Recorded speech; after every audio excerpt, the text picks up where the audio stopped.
નમસ્કાર દર્શક મિત્રો, હું છું જૈનિશ શુક્લા. આપ નિહાળી રહ્યા છો ક્રાઇમ પેટ્રોલિંગ ન્યૂઝ અને ઇન્ડિયા ટાઈમ ન્યૂઝ ચેનલ. તેની યુટ્યુબ ઉપર લાઇક કરો, શેર કરો અને સબસ્ક્રાઇબ કરો, જેથી કરી અવનવી માહિતી આપણી પાસે પહોંચી શકે.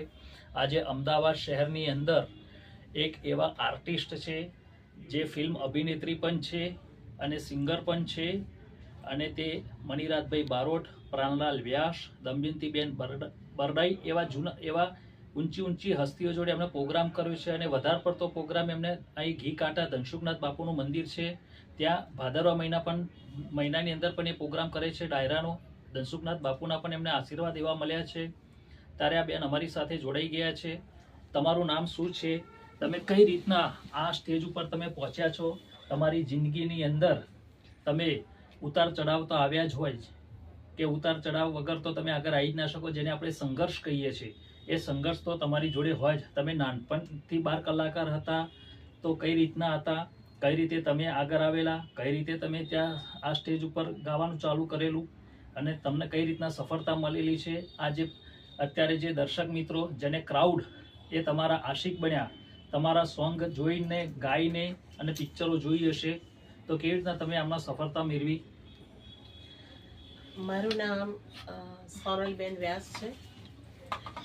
મેં ફિલ્મોમાં બી કામ કર્યું છે. મારો મેન વિષય સિંગિંગનો છે અને હું છેલ્લા 40 વર્ષથી આ ફિલ્ડમાં છું. નાની હતી ત્યારથી મને ગાવાનો શોખ ખૂબ જ હતો અને પ્રેરણા મળી હતી મારા મમ્મી પાસેથી. મારા મમ્મીનો અવાજ ખૂબ જ સરસ હતો, ખૂબ મીઠું ગાતા હતા. એમના બી કોઈ ગોડ ફાધર નહોતા, પણ વારસામાં જ એમને મળ્યું હતું. એમ મને પણ મારા મમ્મી પાસેથી વારસામાં સિંગિંગ મળ્યું. અને મમ્મી સારા ભજનીક હતા, ભજન મંડળ ચલાવતા. નાની હતી ત્યારે મમ્મીની સાથે ભજનોમાં જાઉં, પછી ઢોલક વગાડતા શીખું. ભજનમાં ઢોલક વગાડું. આજે હું બહુ સારી ઢોલક વાદક પણ છું. એટલે શોર્ટમાં એમ કેવું કે મને પહેલાં નાનપણથી ગાવાનો શોખ હતો. પ્રેરણા મમ્મી પાસેથી મળી. મમ્મીએ મારી પાછળ યથાર્થ પ્રયત્ન કર્યા મને એક સારી સિંગર બનાવવા માટે. એમને સંઘર્ષ બહુ કર્યા, કેમ કે મારું ફેમિલી હતું એ રૂઢિવાદી હતું. અને મારા પપ્પા પણ મારા દાદી કે એટલું જ કરતા. મારા દાદી એમ કે કલાકાર જ છે, એને પરણાવી દો, છોકરીની જાત છે, અને પ્રોગ્રામમાં જાય, રાત્રે ઘરે આવે એવો. પણ મારા મમ્મી ચટ્ટાન બનીને એ બધાની સામે ઊભા રહ્યા. મમ્મીએ નક્કી કર્યું હતું કે મારી સોનને મારે ગાયક બહુ સારી બનાવી. મમ્મીએ ખૂબ જ ભોગ આપ્યો. મમ્મી મારી સાથે પ્રોગ્રામોમાં આવતા, રાત્રે મારી સાથે ઉજાગરા કરી, પછી ઘરે આવી અને મારા માટે રસોઈ ગરમ બનાવતા. હું સૂઈ જાઉં, મમ્મી રસોઈ બનાવે, 1-2 કલાક માળ સૂતા હશે. મમ્મીએ મારી પાછળ ખૂબ જ કરી છે અને એને મમ્મીને ખૂબ વંદન છે. અને કુદરતને કહું કે બહુ મને મારી આજમાં મળે. આ જે તમે પ્રોગ્રામો કરતા હતા સ્ટેજ ઉપર, કલાકારો જોડે કેવા તમારા કડવા અનુભવો થયા હશે? સારા નરસા અનુભવ, કડવા પણ થયા હોય, મીઠા પણ અનુભવ થયા હોય. પબ્લિક જોડે પણ તમે કેવો પ્રતિસાદ મળ્યો છે? કડવો પણ મળ્યો હોય, સારો પણ મળ્યો હોય. અને એ વખતનું જે તમારું પ્લેટફોર્મ હતું, એ પ્લેટફોર્મ તમે નક્કી કર્યું, તૈયાર કર્યું, અને પછી તમે વિદેશમાં ગયા. વિદેશમાં કઈ જગ્યાએ તમે કામ કર્યું? વિદેશની અંદર કયા કલાકારો સાથે કામ કર્યું? મેં સૌ પ્રથમ મેં 51 રૂપિયામાં કાર્યક્રમ કર્યો હતો. 51 રૂપિયામાં ભજન ગાવા માટે ગઈ હતી. એના પછી લોકગાયક ખીમજીભાઈ ભરવાડ હતા, એમની સાથે મારો પરિચય થયો. પછી અમારી યુનિટી થઈ. કાઠિયાવાડમાં અમારા પ્રોગ્રામ ખૂબ ચાલુ થઈ ગયા. અને મારા વીરને કેજો રે આણા મોકલે, એ ગીત બડોલ, કાઠિયાવાડ બાજુ બડોલ ગામ છે, ત્યાં આગળ મારા વીરને કહેજો કે આણા મોકલે, એ ગીત મારું ખૂબ જ ફેમસ થયું. ત્યાંના આજુબાજુના જેટલા પણ ગામ હતા ત્યાં બધાએ મારા વિડીયોઝ ને એ બધું જોઈને બધા મોસ્ટલી મને જ બુક કરવાની પેલી કરતા. પછી મણિરાજ બારોટ સાથે મારે ઓળખાણ થઈ અને પછી મારી અને મણિરાજની ખૂબ જ જોડી જબરજસ્ત જામી. અમે લોકોએ ઘણા બધા ટિકિટ શો કરેલા, ઘણા બધા ખેતરોમાં ને એમાં પેલું તંબુ જેવું બાંધે છે ને ચારે બાજુ, એવું બાંધે અને મેં લોકોએ પ્રોગ્રામ કરેલા. હું હો, મણિરાજ હોય, ભીખુદાન ગઢવી ગાંધીનગરવાળા હોય, કાશ્મીરા ગોહેલ હોય, પ્રભા રબારી હોય, નાના કાકા વ્યાસ હોય, અને મેં ઘણા જ કાર્યક્રમ કરે છે. સમજો ને કે સવારના 5 વાગી જતા હતા મારા ડાયરામાં, અને બહુ જ મહેનત કરી છે. પછી અમારું એક ગીત બહુ જ ફેમસ હતું મારું ને મણિરાજનું, સડક વચ્ચે છાપરીના બાંધીએ રે. એમાં તો ઘણા માસીબાઓ આવતા જોવા માટે, ઘણા અમારા સમાજ બ્રાહ્મણ સમાજના આવતા. એમાં એક અમારા વ્યાસનો છોકરો હતો, એ અડી ગયો સડક વચ્ચે છાપરીમાં. શું છે, સામસામા સંવાદો છે એકબીજાને, અલ્ટરનેટ એક હરીફાઈ જેવું. તો મણિરાજ ગાયો કે છોડી રસ્તા વચ્ચે થોડી ખટારામાં એકલી ના બેસતી રે, કોઈ ડ્રાઈવર તને વગડે ઉતારશે ને. એટલે ઓડિયન્સમાંથી એક છોકરો મારો બહુ ચાહક હતો ને, અમારા બ્રાહ્મણ સમાજનો હતો, એને ખૂબ લાગી આવ્યો. એ છોકરો સ્ટેજ પાસે આવીને મણિરાજને અણસંટ બોલવા મળે, તો મારી બ્રાહ્મણી છોકરીને આવું બોલે જ કેમ. પછી રેખાબા ને બધા માસીબાઓ આવતા. પછી મેં એવો જવાબ આપ્યો કે છોરા આવા ગીતડા ના ગઈએ રે, છોરા આવા ગીતડ ગાવાથી કોઈ માસી તને બહુચરાજી પહોંચાડશે. તો રેખા માસીને બધા એટલા ખુશ થઈ જાય, એક હરીફાઈ થતી હતી અમારી, અને બધાને મજા આવે માસીને બધાને. પછી માસી મને ઇશારો કરીને કે જોરદાર મણિરાજને જવાબ આપ્યો. આવા બધા ઘણા કાર્યક્રમ કરે છે. એના પછી ઘણા બધા દિવાળીઓ સાથે મારે સારો પરિચય થયો. દમયંતીબેન સાથે થયો, સુરેશભાઈ રાવળ સાથે થયો, પછી ઈશુભાઈ ઈશ્વરદાન ગઢવી સાથે, નિરંજન બાપુ સાથે, કરસનભાઈ સાગઠે સાથે, મીનાબેન પટેલ સાથે ઘણા બધા પ્રોગ્રામ્સ અમે લોકોએ કર્યા. કચ્છ કાઠિયાવાડ કોઈ એવું ઠેકાણુંથી જ કાર્યક્રમ ન કર્યા કોઈ. અને વિદેશોમાં દુબઈ, મસ્કત, લંડન અને હું આફ્રિકા ગયેલી. ત્યાં પણ મારા જબરદસ્ત ઇન્ટરવ્યૂ લેવાતા હતા, રેડિયોઝ ઉપર બી લેવાતા હતા. અને જે ઓર્ગેનાઇઝર લઈ જાય એનું 15 કે 20 મિનિટનું ઇન્ટરવ્યૂ હોય, અને મારું કલાકનું ઇન્ટરવ્યૂ થતું. એટલે ઓલા ઓર્ગેનાઇઝરને બહુ ચીડ ચડતી કે આ સિંગરને લાવ્યો છું હું બુક કરી, અને એના બધા ઓર્ગેનાઇઝર આનું કેમ ઇન્ટરવ્યૂ વધારે લે છે મતલબ. એટલે એવા બધા થોડા ઘર્ષણ થાય મારા વચ્ચે, એવું બધું પણ થતું હતું. પછી વાત કરીએ તો ગુજરાતી ફિલ્મોની, ઢોલીવુડ કહેવાય અત્યારે. ગુજરાતી ફિલ્મ એટલે ઢોલીવુડ, હિન્દી ફિલ્મોને બોલીવુડ કહેવાય. ત્યારે તમે ઢોલીવુડની અંદર જે પહેલાંના જે જૂના કલાકારો હતા અને અત્યારના કલાકારોમાં જમીન આસમાનનો ફેર છે. એ પહેલાંના ડાયરેક્ટરો જે સ્ટોરી લખે એટલે પિક્ચર તમારે જોવાની જ ઈચ્છા થાય. કેમ કે ઓથલ પદમની જુઓ, સંતુ રંગીલી જુઓ, વીર માંગરાવાળો જુઓ, બરાબર. પછી રૂપલી દાતનવાળી એક આવ્યું હતું પિક્ચર ગુજરાતી, મને ખ્યાલ છે ત્યાં સુધી.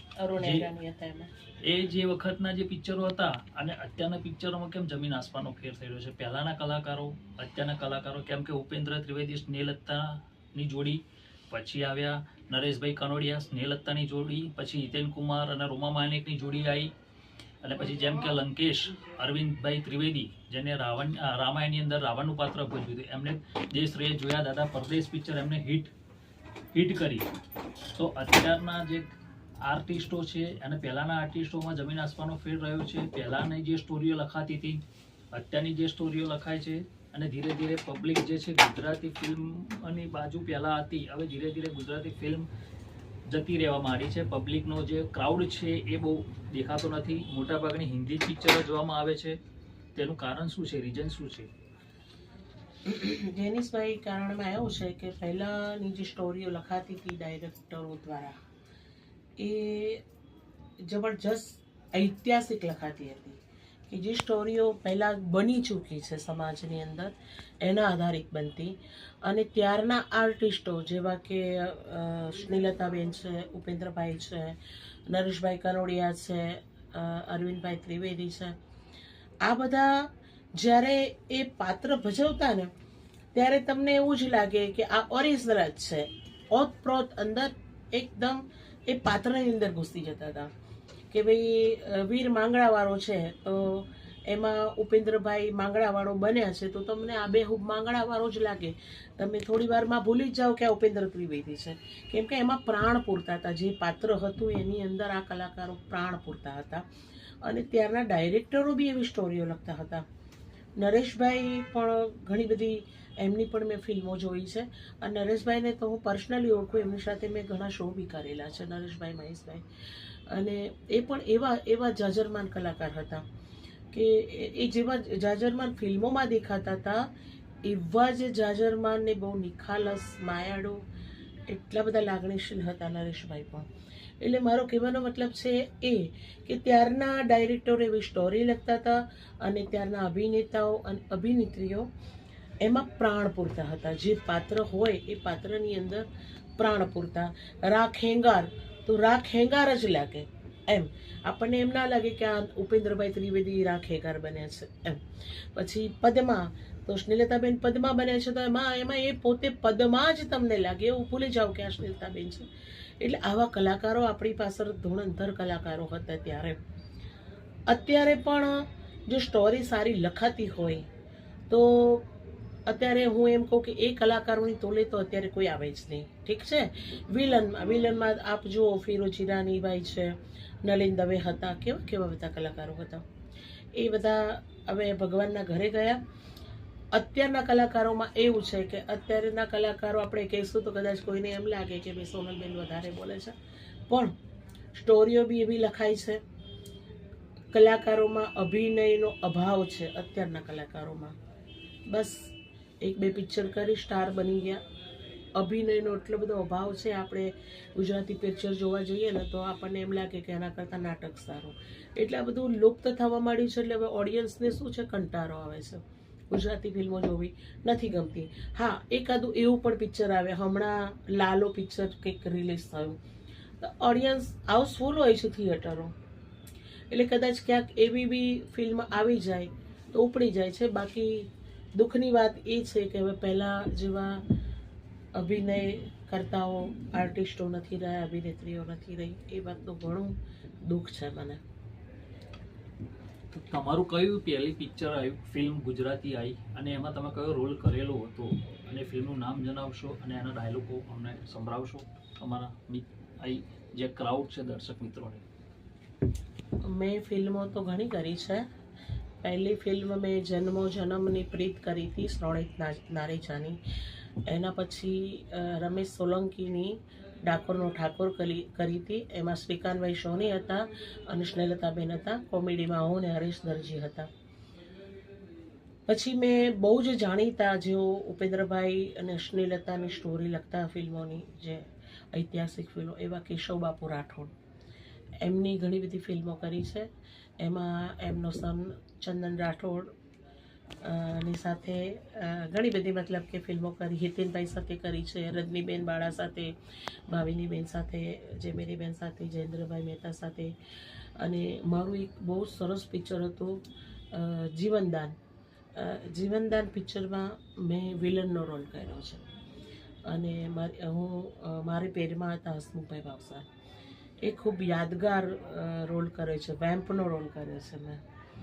અને એમાં એવું હોય છે કે કોલેજની છોકરીઓ હોય છે અને એમાં આચાર્યમાં હું હોઉં છું અને પ્રિન્સિપલને હસમુખભાઈ ભાવસાર હોય છે. તો છોકરીઓને પોસલા પટાવી અને પ્રિન્સિપાલને સપ્લાય કરવાની હોય છે ને એવું હોય છે. અને પછી એમાં પકડે છે અમને લોકોને, જેલમાં નાખી દે છે. અને પછી જે પછતાવાના આંસુ જેલમાં હોય છે કે હું સ્ત્રી થઈ અને સ્ત્રીની વેદનાને જાણી ન શકી.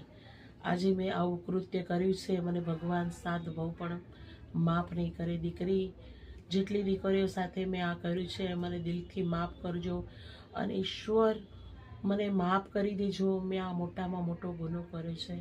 ડાયલોગ્સ તો બહુ લાંબો છે પણ આ રીતનું મેં કરેલું છે. પછી હિતેનભાઈની એની ફિલ્મ હતી